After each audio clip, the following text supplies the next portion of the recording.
AGT News chaîne bi leen di jox xibaar yi wér te wóor abonné leen ngir dara bañ leen a raw. AGT News. daleen ak jàmm ci AGT News débat wala bataaxal bu hors sujet buy waajal coup d'état bi nga xam ne moo ci naxa topp jamono bi nga xam ne nag acteurs économiques yi socio-culturels ak politique yi ñu ngi doxal seeni programme seen plan d'action pacifique ngir rek wane seen ñàkk ànd ci coup d'état bu président putschiste bi nga xam ne def na ko jamono jëlee fii ci réewum Sénégal ñu daal di gis ñoo xam ne kenn xaaru leen woon mu mel ni sax dañ leen yónni ay envoyés spéciaux de la discorde ay messieurs de la paix dialogue ak concorde ñu mel ni ñuy sofantal coup d'état bi nga xam ne am na ci réewum Sénégal yor seeni hache ak seeni coupe-coupe ngir rek wàññi dangar gi nga xam ne am na ko fii ci réew mi. xeex bi nag mu ngi dox ci diggante ñu yor nguur ak Sénégal ak majorité sénégalais yi nga xamante ne daanaka bëgguñu benn yoon ñu soppi nday charte réew mi ngir rek toog ci réew mi di buur di bummi ni mu la neexee. démb ba léegi ay kilifa yoo xam ne daanaka waaw Macky Sall dong na ni xaar wala defal ñu daal di def daanaka liñ leen sas def nañu ko ba mu mat sëkk. dafa mel ni dañuy fay naar bi xoromam am na ci ñoo xam ne daanaka ay géwal nañu jàppe seen bopp ci kanamu régime bu Macky Sall commencé nañu nag seen dissertation di nasi pexe tàmbali introduction def développement di waajal seen conclusion ñi neex baat ay way nañuy def daanaka sax am na ñoo xam ne dañoo génn air yu bees ngir rek daal di expliquer jëf ju ñaaw ji nga xam ne Macky Sall président putschiste def na ko ñenn ñi ñu ngi tagg Macky Sall di wax ak mbaaxam di jéem a tàppe xolu Sénégal yi nga xam ne naxar moo ca fees dell. amnistie mooy fem bu bees bi nga xam ne président putschiste bi daanaka jël na ko ci mbaaxam gu yaatu ga dafa fas yéene féexal terroriste yi féexal itam djihadiste yu bon yi rawatina ñi nga xam ne dañuy def trouble à l'ordre public rawatina ñi nga xam ne ñoom ñoo fi indi woon ay forces occultes yoo xam ne ba fii kenn tegu leen gët rawatina ñi nga xam ne atteinte à la sûreté de l'État dong nañu nekkee woon ci xarala yu yees yi ñoom ñëpp ñu daal di leen tëjoon ràpp ci kaso bi président ci mbaaxam gu rëy ga dafa leen fas yéene bàyyi mu nax a nekk ay guney république bu Sénégal yoo xam ne dañu nax a yaru lool. professeur Mary Teuw Niane daal di tàmbali nag di samp laaj ndax Sénégal dafa dund tremblement de terre boo xam ne dafa yëngal yooru salarié yi nga xam ne tey ñooy xar seen tànk tubéy ngir ñu def ab dialogue national rawatina lépp lu jëm ci wàllu médiation. professeur Mary Teuw Niane yamu ci mu ngi laaj ndax tsunami dafa daal di dal koon ci boppu boroom xam-xam yu mag yi nga xam ne ñoo nekk ci société bi fii ci réewum Sénégal muy ñi nga xam ne seeni xel day mbalax di xalaat di xelli lu baax. professeur dem sax bay méngale li am ci Sénégal jamono jile ak tornade hors saison boo xam ne lépp lu mu romb yàq na ko yaxeet daal di fa jëmbat nag ay porteurs de voix yoo xam ne dañu leen di fay ay koppar yu weex tàll bu ko defee ñu daal di dund ci Eldorado boo xam ne jàmm ak salaam dong ma fa nekk. professeur Mary Teuw Niane ne yeewu leen nag coup d'état bi mu ngi fii ne fang niñ ko doon gisee ci at yi weesu bi la yoon observateurs yi bàyyi ko fu ne ci àdduna gi teewe nañu ci jamonoy campagne électorale le président de la république Macky Sall di président putschiste dafa aaye ay manifestations pacifiques aaye ay caravanes ci ay candidats yoo xam ne dañu leen nangul seen bokk ci élection présidentielle waaye itam dañu leen di tere ñuy séddale ay prospectus ak yeneeni mbir fii ci réewum Sénégal ci xel mu dul teey yaram bu dul raf te it yërëmuñu benn yoon doomu aadama yi ci nañu jàpp ay ndaw yoo xam ne dañuy manifester di leen dóor ay bali fital ñuy ñàkk seen bakkan bu doon ne Galilée dafay dund ba tey ci forfaiture ak terreur bi nga xam ne tey am na fii ci réewum Sénégal bu jógee dina ne kat lii coup d'état la. pour dellu soit ci kàddu yi jëkk ya ñii dañoo def hors sujet li ñu bëgg mooy xaajale askan wi dynamique unitaire bi nga xam ne gis nañu ko ci force économique sociale culturelle ak politique yi nekk ci réewum Sénégal ñooñee ñoo leen tere nelaw moo tax tey ñu bëgg xar seen tànk tubéy ba rek xaajale leen.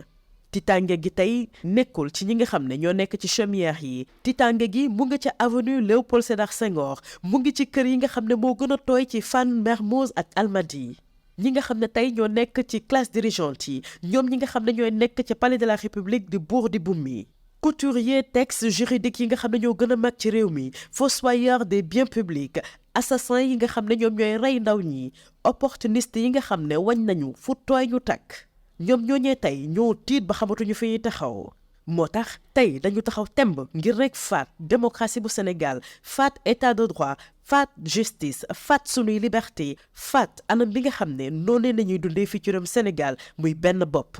ci wetu président putschiste bi nag ñu daal di gis ay président yoo xam ne jiite woon nañu réewum Sénégal génn nag benn communiqué boo xam ne jar woon sax ñu di ko lire ndax dafa hors sujet cat ba cat hors du temps communiqué boo xam ne sax jarul ñu di leen di may zéro laaj sampu ndax ñoom xam nañu bu baax a baax li xew ci réewum Sénégal remue-ménage bile ndax wanewul ne daal dañuy waajal coup d'état boo xam ne dafa rek nar a jiitu décision bi ñuy xaar mu nar a tukkee ca conseil constitutionnel. amnistie bi nga xam ne boobu ak léegi ñu ngi koy wax ndax nekku rek benn garab boo xam ne dañ ko fas yéene saxal askanu Sénégal mu tukkee ci président putschiste bi ngir mën a jëfandikoo article 52 bu constitution bu Sénégal bu fekkee ne conseil constitutionnel dafa ne daal àndul benn yoon ci li assemblée nationale daal di dogal te ñëpp xam nañu ne assemblée nationale boobee moom président moo ko instrumentalisé. amnistie boo xam ne tey dafa nar a niilal assassin yi nga xam ne kenn gisu leen te ba léegi kenn tegu leen ay daan ay at a ngi nii gannaaw ba ñu boomee ay manifestants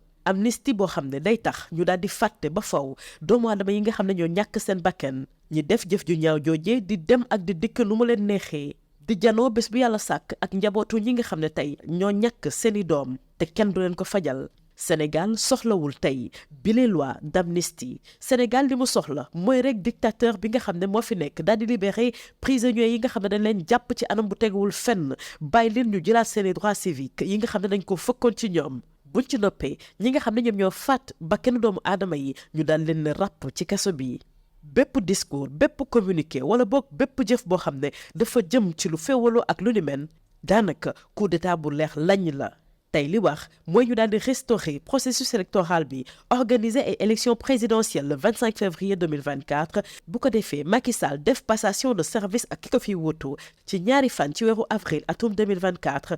ci ëllëg sa mu ñetti fan ci weeru avril moom ak ay kàkkaam mu daal di abale palais de la république. leneen lu ñu wax lu dul loolu daanaka hors sujet la te ñi nga xam ne ñoo koy def dañuy liggéey bés bi yàlla sàkk ngir rek gën a kattanal boobule coup d'état. ñu boole suñuy doole ngir faagaagal coup d'état bi nga xam ne mu ngi ñëw fii ci réewum Sénégal ànduñu ci tey ànduñu ci ëllëg di gis-gisu professeur Mary Teuw Niane mu daal di bind bile bataaxal niki tey jii ci talaata ji fukki fan ak ñett ci weeru février atum 2024. AGT News. Le hors-sujet qui prépare le coup d'état suivant.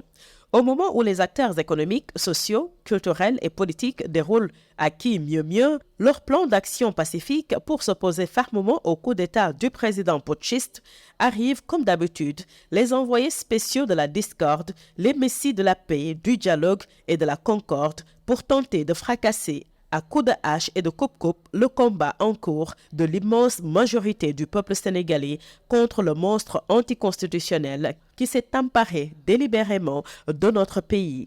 Depuis hier, tous ceux qui sont aux ordres, tous ceux qui ont quelque chose à se reprocher, tous ceux qui doivent un retour d'ascenseur au régime du président putschiste et les éternels griots du régime ont entamé une nouvelle dissertation, une nouvelle chanson et une symphonie pour expliquer l'accès de magnanimité du président putschiste, chanter sa bonté et attendrir les cœurs meurtris des Sénégalais pour qu'ils acceptent avec déférence l'amnistie que le président putschiste, dans son immense générosité,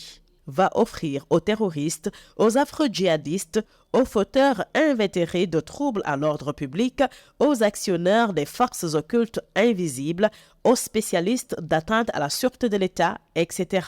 Brebis galeuses parmi les plus dangereuses et les plus exécrables, qu'il va absoudre et réintégrer parmi les sages enfants de la République. Y a-t-il eu un terrible tremblement de terre qui a déréglé tous les cerveaux des salariés du dialogue et de la médiation? Le tsunami particulièrement violent est-il passé laver la tête des éminents membres de notre société bien pensante? Une tornade hors saison particulièrement dévastatrice a-t-elle transplanté les porteurs de voix gracieusement payés dans un nouvel Eldorado pacifique? Pourtant, le coup d'État est là, flagrant, cynique et froid. Pourtant, comme par le passé, cette fois-ci, devant les observateurs du monde entier, en pleine période de campagne électorale, le président putschiste interdit les manifestations pacifiques, les caravanes des candidats, la distribution de leurs prospectus, etc. Pourtant, sans pudeur, sans vergogne et sans une once de compassion, on continue à tuer froidement des jeunes manifestants. Et si Galilée était encore vivant face à l'évidence de la forfaiture et de la terreur autoritaire qui s'abattent délibérément, publiquement et implacablement sur notre peuple et notre nation, il se serait exclamé « Pourtant, c'est un coup d'État ». Ils font exprès, hors sujet. Ils veulent simplement nous diviser, nous distraire et endiguer la dynamique unitaire des principales forces économiques, sociales, culturelles et politiques du pays. La peur n'est plus dans les chaumières. Elle a envahi l'avenue Léopold Sédar Senghor, les maisons huppées de fans Mermoz et des Almadies, la haute classe dirigeante, les laudateurs, les grands couturiers des textes juridiques, les fossoyeurs des biens publics, les assassins de jeunes innocents, les opportunistes des bonnes affaires politiques, toute cette vermine qui grouille dans notre pays se sont donné la main, effrayés jusqu'à la moelle dans un dernier sursaut de survie pour assassiner notre démocratie, notre état de droit, notre justice, nos libertés et notre vivre ensemble. À côté du président putschiste, sont arrivés à la rescousse les anciens présidents de la République dont le communiqué, sibyllin, hors sujet, hors du temps, ne mérite même pas un zéro pointé. Ont-ils réellement conscience de ce qui se passe dans leur pays? En fait, ce remue-ménage n'est-il pas le signe avant-coureur de la préparation d'un nouveau coup d'État à la veille de la décision tant attendue du Conseil constitutionnel? L'amnistie ne serait-elle pas, en réalité, la nouvelle pilule pour faire avaler au peuple sénégalais l'usage par le président putschiste de l'article 52 de notre Constitution, au cas très probable où le Conseil constitutionnel désavouerait l'Assemblée nationale qu'il a instrumentalisée? L'amnistie servirait aussi à blanchir les assassins invisibles qui tuent impunément depuis des années les manifestants. L'amnistie mettra une chape de plomb sur les meurtres commis. Les meurtriers pourront tranquillement, en toute quiétude, vaquer à leurs occupations, narguer effrontément les familles de leurs victimes impunément jusqu'à leur dernier souffle. Le Sénégal n'a pas besoin d'une nouvelle loi scélérate d'amnistie. Le Sénégal a juste besoin que le dictateur libère ses prisonniers indûment arrêtés, leur restitue leurs droits civiques confisqués et que les assassins soient poursuivis. Tout discours, tout communiqué, toute action qui ne va pas dans ce sens de la reconnaissance explicite du coup d'État, de la restauration du processus électoral, de l'organisation des élections présidentielles le 25 février 2024, de la passation de pouvoir le 2 avril 2024 et du départ effectif du pouvoir du président putschiste le 3 avril 2024 fait hors sujet. Travaille consciemment ou inconsciemment pour le renforcement du coup d'État en cours, tous unis pour l'échec le plus rapidement possible du coup d'État. Non à un nouveau coup d'État, fait à Dakar le mardi 13 février 2024 par le professeur Mary Teuw Niane. AGT News.